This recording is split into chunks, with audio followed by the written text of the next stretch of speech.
Europe 1. La France bouge. Elisabeth Assayag. La France bouge si vous nous rejoignez. Merci d'être avec nous en direct de Moran en montagne. Et oui, c'est notre grand tour de France des CCI Moiran en montagne. Pardon, aujourd'hui le Jura, terre de savoir-faire, notamment dans le jouet, puisqu'elle est surnommée la capitale du jouet. Et notre grand témoin du jour, c'est Laurent Vesbuche. Vous êtes le président de Villac. Nous sommes aussi avec Pascal Robinet, cofondateur de Maytech, une start-up qui fabrique des réservoirs pour stocker de l'hydrogène. La France bouge. La start-up du jour. Alors Pascal Robinet, vous avez 60 ans, vous venez de Dole, hein, c'est ça ? C'est cela. Vous êtes docteur en sciences des matériaux Oui. ainsi qu'ingénieur. Vous avez un gros CV. Vous avez d'abord réalisé une thèse sur le comportement des matériaux. C'est cela. Puis vous avez travaillé chez EDF dans les années 90. Vous avez passé votre thèse à Besançon et là-bas, vous y êtes resté pendant près de 15 ans. Vous avez été oui. ingénieur. Et c'est à Besançon que vous avez rencontré vos associés. Exactement. Ensemble, vous avez eu l'idée de créer donc Maytech. Maytech, c'est quoi ? C'est une solution pour stocker l'hydrogène ? C'est cela, oui. Eh ben, vous allez nous le pitcher. Allez, vous êtes prêts ? On y va. 500 km d'autonomie en voiture électrique, c'est possible grâce à l'hydrogène. Être autonome sur un site isolé, c'est possible grâce à l'hydrogène. Alors Maytech, c'est une société créée en 2009 qui est pur produit de la région Bourgogne-Franche-Comté. Elle a été créée à l'initiative de 4 docteurs ingénieurs. Elle est installée à Dole, dans le Jura. Maintenant, elle emploie environ une trentaine de personnes qui sont tous des spécialistes du stockage de l'hydrogène. Alors maintenant, nous sommes rattachés à une grosse société, Ensold, et avec le support de cette société, nous voulons devenir vraiment les leaders du stockage d'hydrogène. Et pour cela, on développe aujourd'hui les technologies qui seront utiles demain, en particulier pour l'aéronautique. Et nous avons l'ambition de multiplier nos moyens de production à peu près par 5 et employer dans un avenir assez proche à peu près 70 personnes. Donc vous voyez, dans le Jura, on ne met pas que le vin en bouteille, mais aussi l'hydrogène. Merci pour votre pitch, Pascal Robinet. Mais pourquoi le Jura, justement ? Alors pourquoi le Jura ? Lorsqu'on a cherché un endroit pour s'installer, on a trouvé la région, on était en contact avec la région du Jura et avec le Grand Dole. Et un des axes de développement économique du Grand Dole, c'est justement les développements durables. Donc ça, c'était en plein dans notre thématique.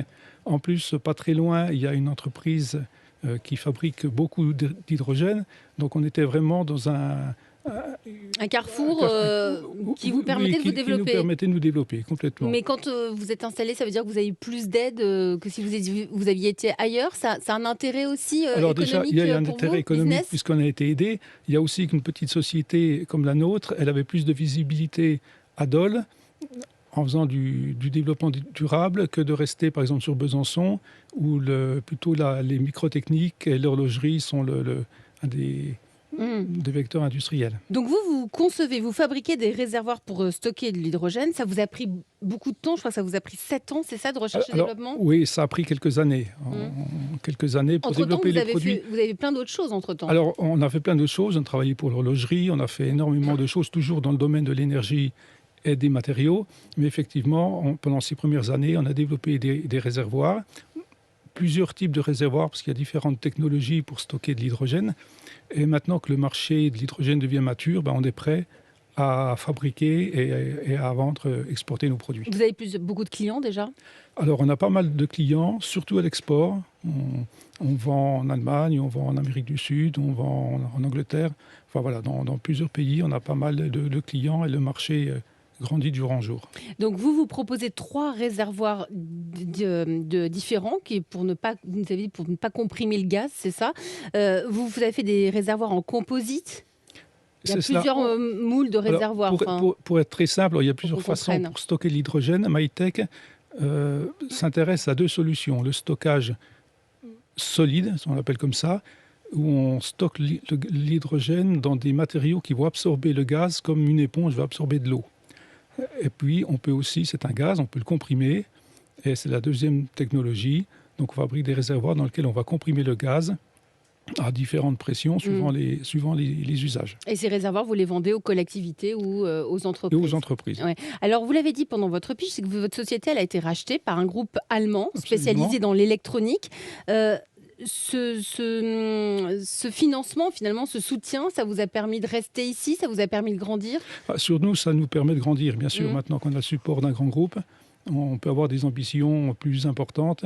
Et puis, on va justement, avec l'aide de cette société, bientôt déménager, avoir une surface multipliée par 3. On va pouvoir augmenter nos moyens de production. Donc, ça permet de passer de la start-up à une société plus Mais vous mature. restez jurassien encore. Ah, bien sûr. Hein, quel est le regard que vous portez? Alors, ce ne sont pas des jouets, Laurent Wesbusch, mais tout de même, c'est une entreprise, c'est une start-up qui est implantée ici, dans le Jura. Alors c'est vrai que je ne connaissais pas du tout cette activité. Juste une petite question, est-ce que c'est dangereux déjà, cette activité de stockage ou pas du tout? Alors non, l'activité n'est pas dangereuse. L'utilisation non plus. Bien sûr, on utilise du gaz comprimé, donc il y a des règles, il y a un savoir-faire.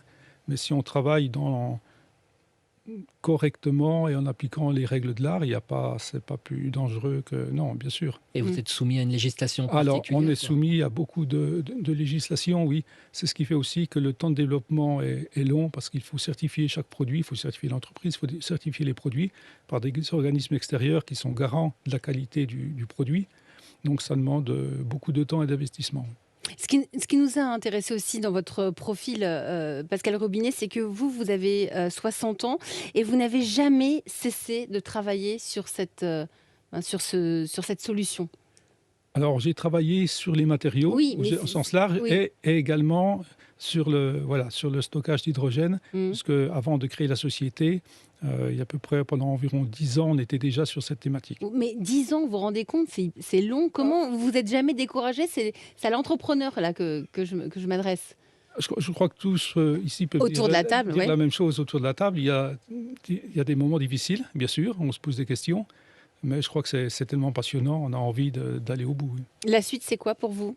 Alors la suite pour nous et pour l'entreprise, c'est de grandir, de recruter. développer des produits nouveaux et puis de s'ouvrir de nouveaux marchés.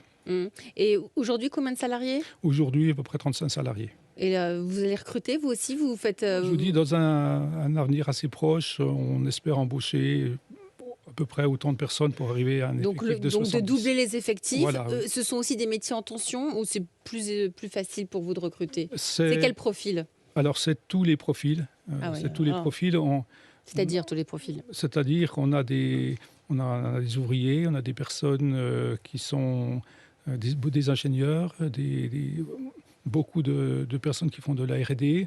On a des gens spécialisés dans les matériaux, des gens qui sont plus des électroniciens. Et c'est dans la région, vous restez... Et pour l'instant, on reste dans la région. Vous restez avec moi tous les deux. Nous sommes toujours en direct de Moirans en montagne, au sein de cette usine Villac. Nous sommes avec vous, Laurent Wesbusch.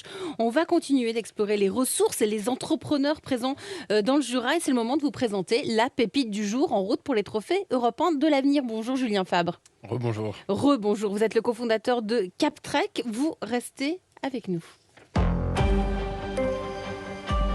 Europe 1. 13h28 sur Europe 1, la France bouge dans le Jura. À suivre un guide connecté qui révolutionne le sport en plein air.